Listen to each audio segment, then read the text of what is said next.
Tebboune triomphe dans les urnes face à une abstention record. L'élection présidentielle du 7 septembre a révélé un paysage politique complexe, marqué par un contraste saisissant entre le score du vainqueur et la participation citoyenne. Le président sortant Abdelmadjid Tebboune a été réélu avec un score écrasant de 94% des suffrages exprimés, mais ce chiffre masque une réalité plus nuancée lorsqu'on examine le taux de participation. Le véritable taux de participation s'élève à 24%, un chiffre qui interpelle sur l'engagement civique actuel en Algérie, note un analyste politique. En effet, sur les 23 486 061 électeurs inscrits, seuls 5 630 196 ont exprimé leur voix, soit moins d'un quart de l'électorat. Ce taux de participation historiquement bas soulève des questions sur les attentes du pouvoir en place.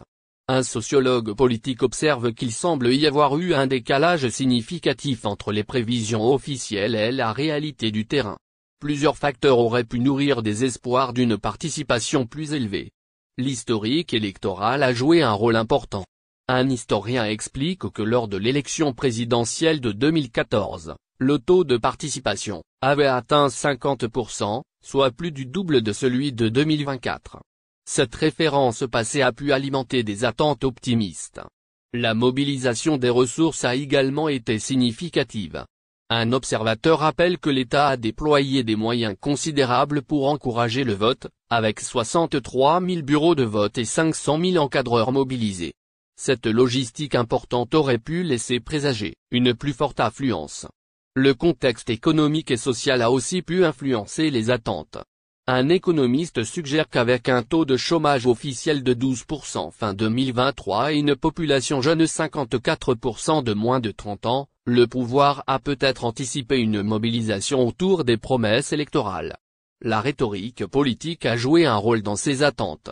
Un expert en communication politique analyse que le recours à une rhétorique rappelant l'ère boumedienne, qualifié par certains de néo-boumedienisme, visait probablement à galvaniser un certain électorat. Enfin, les disparités régionales ont pu influencer les prévisions. Un spécialiste en géographie électorale note que certaines wilayas ont enregistré des taux de participation supérieurs à 50%, ce qui a pu conforter des attentes optimistes au niveau national. Le contraste entre les 5 630 196 votants et les quelques 18 millions d'abstentionnistes pose la question de la représentativité réelle du scrutin. Ce fossé entre les voix exprimées et le corps électoral total invite à une réflexion profonde sur les mécanismes de gouvernance et de représentation en Algérie, estime un observateur